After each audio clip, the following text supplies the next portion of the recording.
अरे ओ middle class के शेर और शेरनिया, कान खोल के सुनो।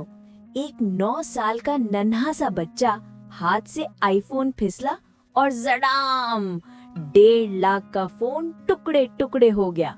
हस्बैंड फरहान दीवाना हो गया, चिल्लाया, ये क्या किया तूने? 1.5 लाख बर्बाद। अब तू 1 महीना पॉकेट मनी नहीं मिलेगी।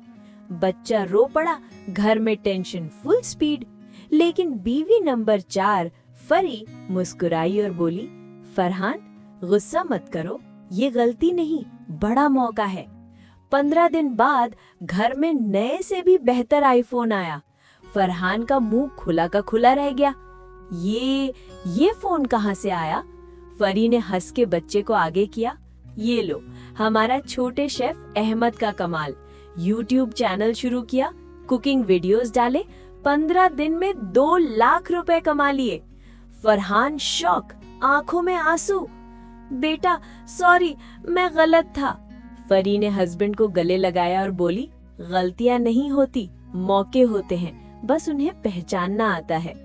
कल एपिसोड 4 फरी की कहानी, बच्चे की गलती को कैसे 2 लाख का जैकपॉट बनाया। पूरी emotional plus comedy roller coaster.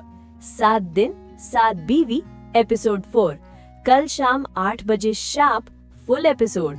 अभी चैनल पे टीजर देख रहे हो तो लाइक ठोक दो और कमेंट में बताओ तुम भी अपने बच्चे की गलती से पैसा बनाएंगे या डांटोगे। और घंटी दबा दो वरना मिस हो जाएगा। चलो जल्दी सब्सक्राइब करो और शेयर कर दो। कल मिलते हैं छोटे शेफ के साथ।